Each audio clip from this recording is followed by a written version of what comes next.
This is Olivia, and we are doing another episode of our first year. Today, I am here with a special guest who will introduce themselves now. Hi, my name is Aburabah. I'm a junior at Columbia. I'm double majoring in journalism and public relations, and I'm also the treasurer and social media coordinator for Muslim Student Association. So, could you just tell everybody what MSA is and what they do? Yeah, so MSA stands for Muslim Student Association. We are a group that just tries to bring all the Muslims together in the community, and if you're not Muslim, you're still welcomed. We just want to spread true information about what Islam is and help people who are curious in finding a religion that fits them, or just if you're interested in Islam, you can come to our club. We hold different meetings that serve different purposes, so discussion panels, not debates, but student-led discussions that end up being kind of debates, I guess.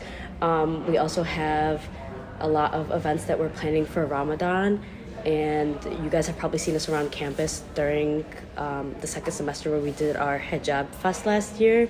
So our main goal is to just spread information about Islam in a way that is open for everybody to learn. And so do you, where do you post all of your events and stuff? Because a lot of people might not know, even what MSA is here if they don't know anybody that's involved, so... Yeah, so we have an Instagram. It's MSA_Columbia Shy. And then if you join us on campus groups, you look up MSA, it should pop up.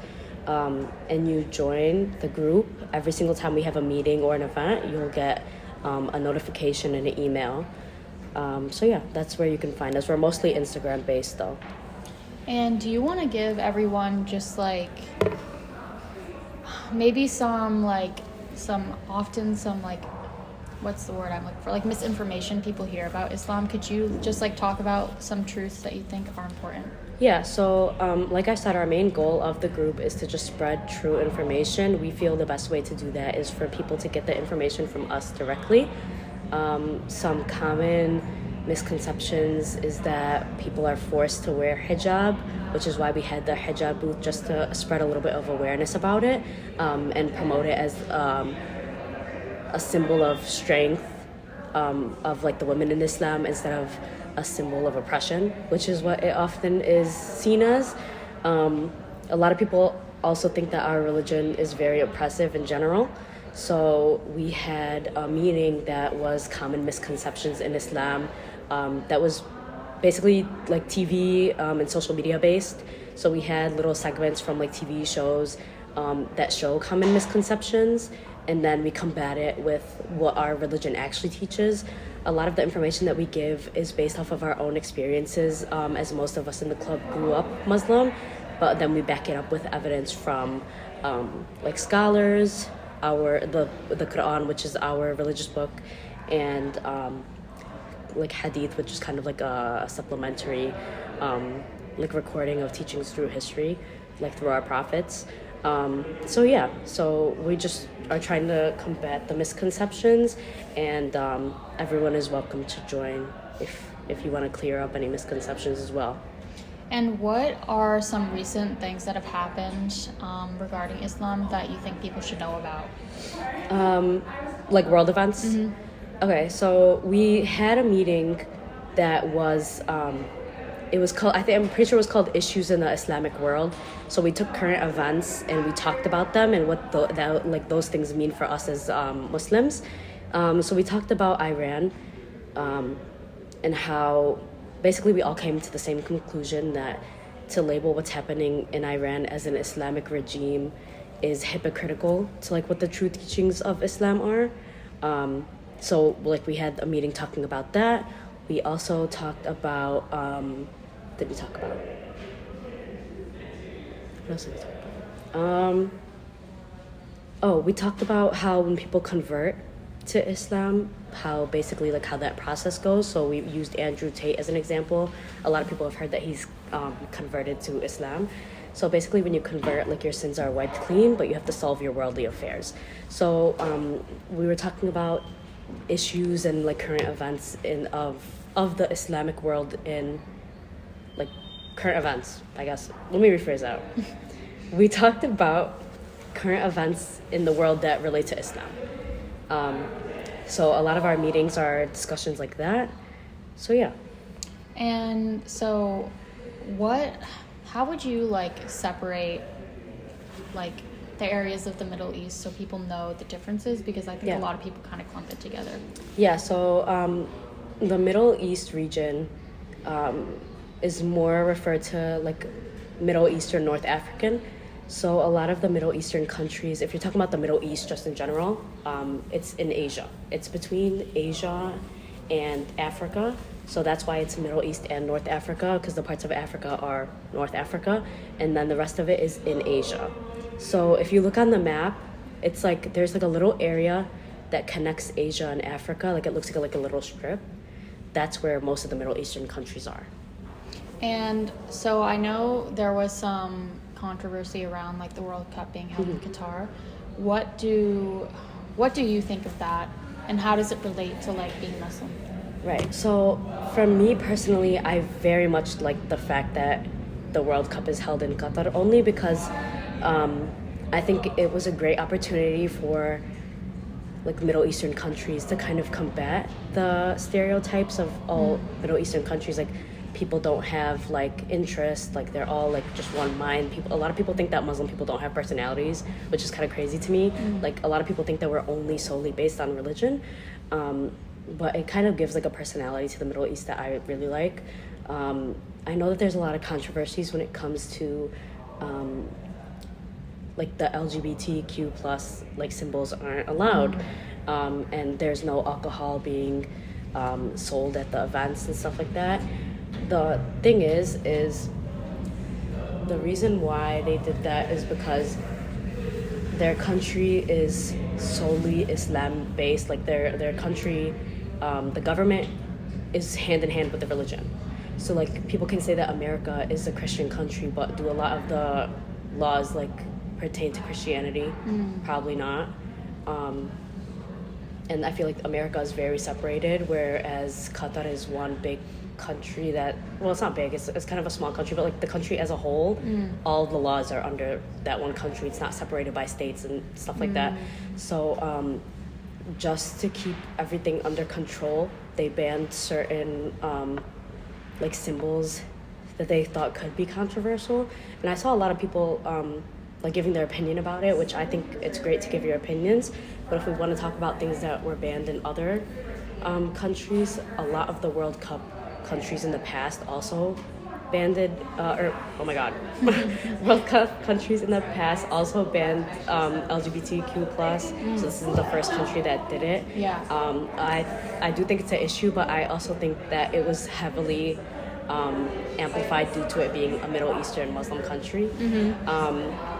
In terms of alcohol, the country said that they weren't going to give up their religion just for 2 weeks of people coming and playing soccer. So I think it shows that like Middle Eastern countries are very strong in their religion.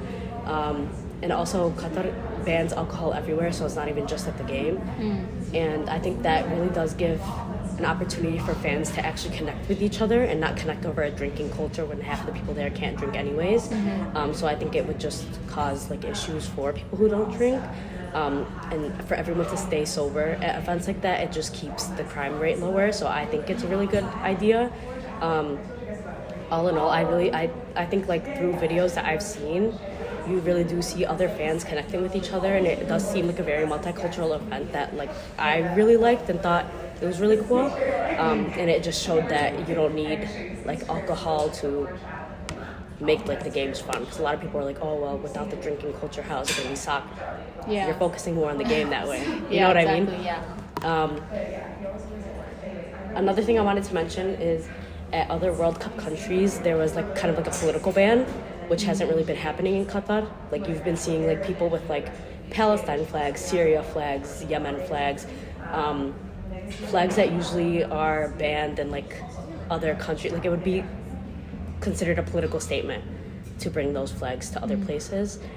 I think Qatar has the most diversity in World Cup games, and it's really open to everybody. but the point of it was to bring people from other cultures together. So yeah. What did you think about like artists being invited and not going because of where it was held? Like, I feel like there should almost be more controversy around that more than like Right. Jungkook attending. Right. People were mad that he attended, but people weren't mad that people didn't attend. Do you know what I mean? Yeah. I think that in the end it was better for Qatar anyways. You only want people to be there who are supportive. Like Jungkook going, I think that was a great, like, I think that event was one of the best like World Cup openers I've ever seen. And it's kind of almost like the loss for the artists that didn't come, because it just showed that like it was a very impactful event. Like I saw it did get a lot of like streams on like YouTube. A lot of people were looking forward to it. And it just showed how multicultural like the events are. So I think it kind of worked out better for Qatar in the end. What else did I want to say? I also think because it's a Muslim country, the reason, like how you said that there wasn't more of like a controversy around that concern, like it was more, all the controversy was like negative. Nothing in the news before the event happened was looking at the positives. Everything was amplifying like the negatives instead, which I think only happened because it was a Muslim country. If we look at the other countries that were supposed to be World Cup contenders, they're not any better than everyone else. Yeah. So I think in the end, the people who are supporting the World Cup are getting the most out of it, and the ones who aren't. So what does MSA have planned upcoming for even the end of the semester and then next semester as well? So tonight we're actually having our last meeting for this semester. We're gonna go have a dinner. We're trying to making it like a tradition for us to go to a dinner at the end of the semester, just so that we do get that sense of community, and the people who probably have missed last meetings do have a chance to see us and make connections with us. For next semester, we are trying to outreach more to other MSAs in the community. So we want to hold events where it's kind of like collaborations with other MSAs from like UIC, DePaul, Loyola, other colleges in the area. And in terms of Columbia specific events, last year we did a religious panel, and we want to do that again, where we invite the other religion clubs and kind of just discuss the differences between our religions, and also how we live in solidarity like with each other. And we also are going to bring back our hijab booth on World Hijab Day. I'm pretty sure it's somewhere in February. And our final events are going to be Eid events. So we want to do an Eid picnic, and we also want to do an Eid dinner with our MSA, just to build the community more. We're still a new club, so one thing that we are really focused on is building a community within Columbia. Like, it's great to have other MSAs around us, but we really do want to find the Muslim voice at Columbia. So those are the events that we have planned, and hopefully we can get big turnouts for those. Awesome. So is there anything else you want people at Columbia to know, especially people like at SDI who listen to these? What else would you want to tell them? One thing that we really emphasize as a club is sense of community, not just within the Muslim community, but we really try to make our club open to everybody. So if you are interested in Islam, you are always welcomed. Even if you aren't, but you're just interested in our discussions that we're having planned, everybody is welcome to come. So if you ever have nothing to do on a Wednesday night, you know that you could find us in the Student Center. That's it. Awesome. Thank you so much. And everybody make sure to look out for some events on the MSA Instagram page. And we will be back with another episode soon. Thank you.